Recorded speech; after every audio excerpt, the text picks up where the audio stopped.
Hi, welcome back to AutoReview. My name is Patrick and today I'm presenting you the brand new 2017 Opel Karl Rocks.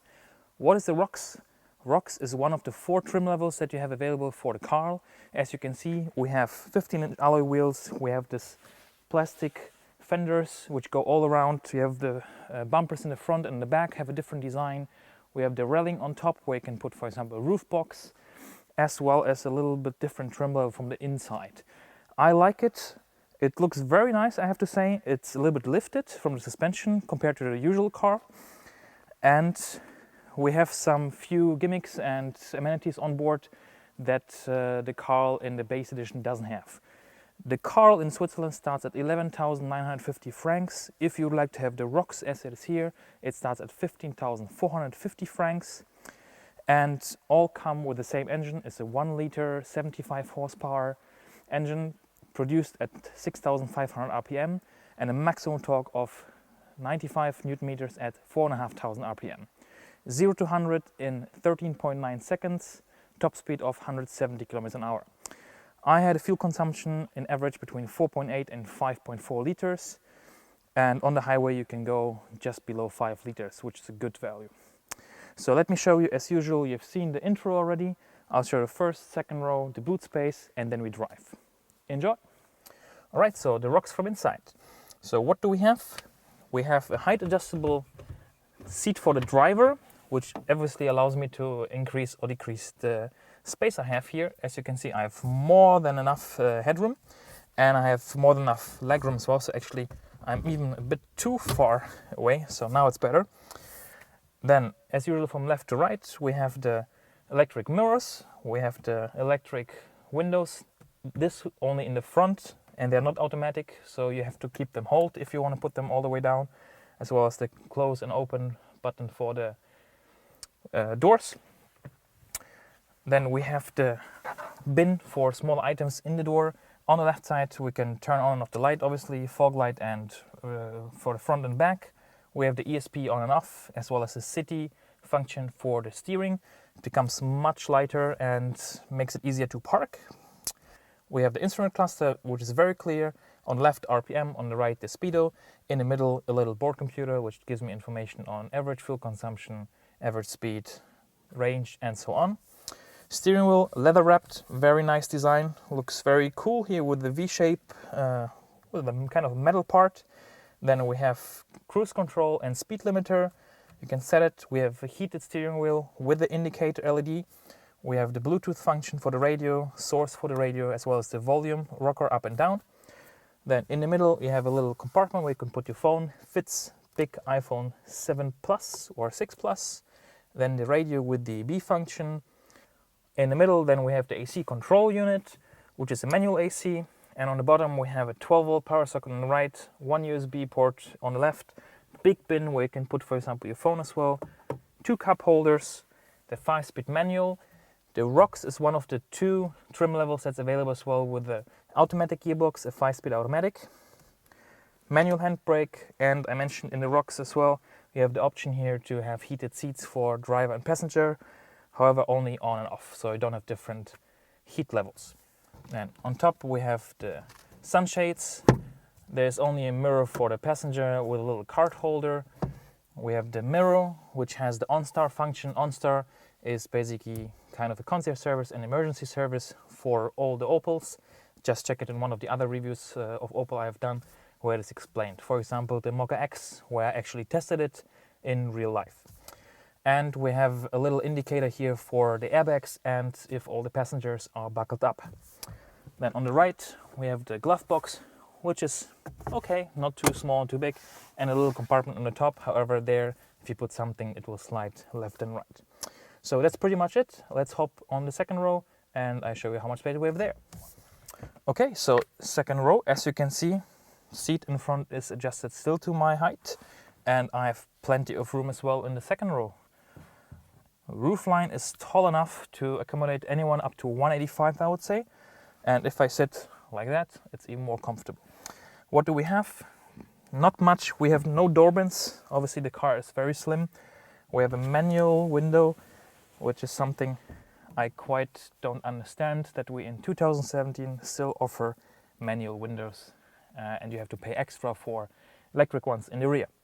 And as you can see, the window doesn't go all the way down either. So let's put that up.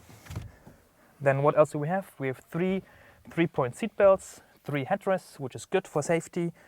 I mentioned the cup holder in the front that you can reach for the rear passengers, hook left and right, and that's pretty much it. So let's check the boot. All right, so the car rocks from the back side. So as you can see, we have the dach railing or the roof railing. Then the bumper or the fender goes round into this big, not painted bumper with a little kind of aluminum look part on the bottom. Karl rocks on the left, Opel logo in the middle. We have a wiper, obviously, third brake light, quite a big antenna, I have to say, and red and white lights. Seems like I'm really lucky I don't get any cars with ugly orange rear lights. So this is very good, thumbs up for that. So, and why is this actually not painted? Obviously the rocks is supposed to be a kind of a micro SUV style kind of thing, which means you can go not really off-roading, but some roads when you, for example, get to your cottage, or when you drive somewhere uneven terrain, because it's a lifted car, we can go a little bit of a forest way, and if you get stuck somewhere, you might scratch the bumper or the fender, and this way it will not be so expensive to repair. So good for that. Nevertheless, for city traffic we have reverse parking sensors. However, as you can see here as well, we have 3. We don't have 4 usually. As usual, we have 2 here and 1 in the middle, but they work very well. So let's open the tailgate, and we have a little cover here, plus space for, as you can see, I have now 2 rucksacks inside, plus a little space. So a small suitcase or smaller items will fit. As I mentioned, 206 liters, and you can fold the seats 1/3, 2/3 to increase, obviously, the boot space. That's pretty much it. Light goes off. Let's hit the road. So let's drive. And the first thing we'll do is we will go on a little bit of a highway. Well, a piece of a highway. So you can see how the engine behaves with higher revs. Actually, it's not the first thing we'll do because the engine is cold. So let's just do the city traffic thing first. So what can I tell you about the engine? So I mentioned 75 horsepower at pretty much the end of the rev range, 6,500 and 95 newton meters. But it's fun to drive. Yeah, it's quite quirky. It's quite agile, I would have to say, because the car weighs below 1,000 kilograms. It just starts at 920 and a bit, 23 I think. And the 5-speed manual actually is a lot of fun to change gears. It's good. It's not bad at all, honestly. I've driven smaller cars or kind of city cars, which the Karl obviously is the smallest Opel you can get. And this one is a really nice gearbox, I have to say. So, I mentioned we have cruise control, so let's just put that in. And what I like as well, it starts at just around 30 kilometers an hour, which is good. There are cars, from my understanding, I don't understand why, that start at 40 or even higher. 30 should be the minimum, because if you drive in the 30 zone, this is the one where it actually hurts if you drive too fast and you get into a speed camera, radar trap, whatever you want to call it. Yeah? So you might hear this metallic sound in the back, which is the plate number, and it's attached to the rear, how you call this? Rear door? No, to the boot door, and it's not fixed properly, so it's making a little bit of noise. Brakes are good, yeah. very good actually. Again, car doesn't weigh much, therefore there's not much to be slowed down as well. So let's go this way. And slowly the engine is heating up, so we'll just drive from the other side onto the highway. Now, as I mentioned, let's put the city in, and it becomes very, very easy to steer. For the highway, obviously it's not so good. This one is better because you have more response from the road. There's the Ignis we actually tested, which you can check out, which is kind of a competition for the Karl. And if you're interested in either of them, the Opel Karl Rocks or the Suzuki Ignis, both are actually sold by Bettschen in Thun, Steffisburg, Heimberg. So they are the ones who actually gave me the car. So thank you very much. Please go down to the link and head over there to their website and their YouTube channel and check out more information on the cars. Once more, thank you very much for giving me the car to test.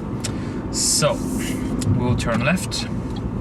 We have a turning circle of just below 10 meters, 9.85 meters. It's very small turning cycle. Yeah. I do like as well the steering wheel.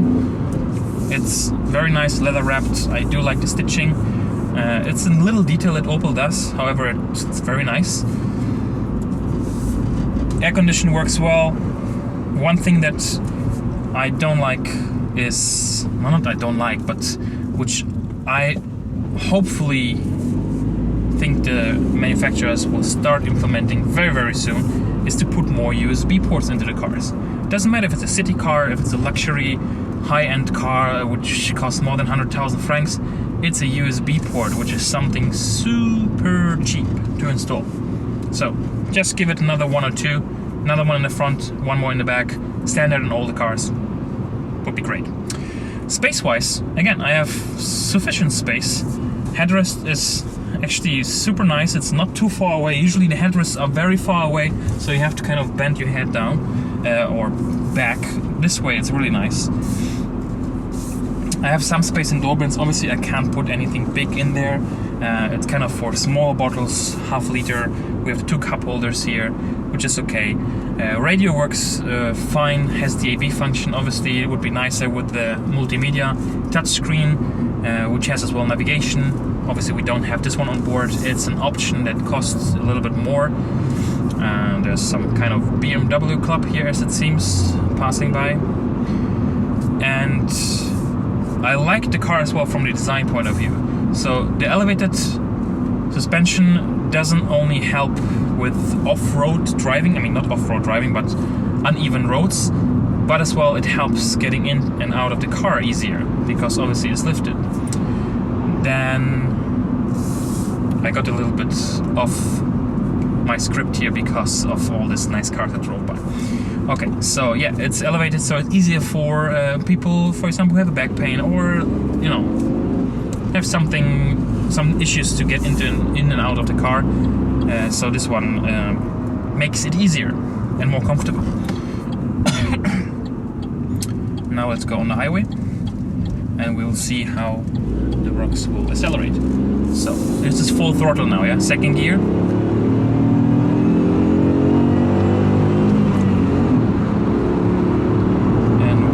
At 100. Okay, and we have to slow down because there's a car coming.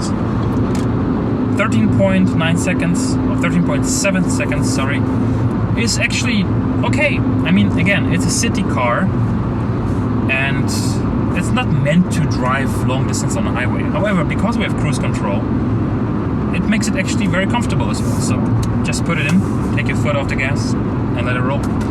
5-speed, and we have a shift indicator as well, which tells me to shift up, obviously, or down to get the maximum out of the petrol tank.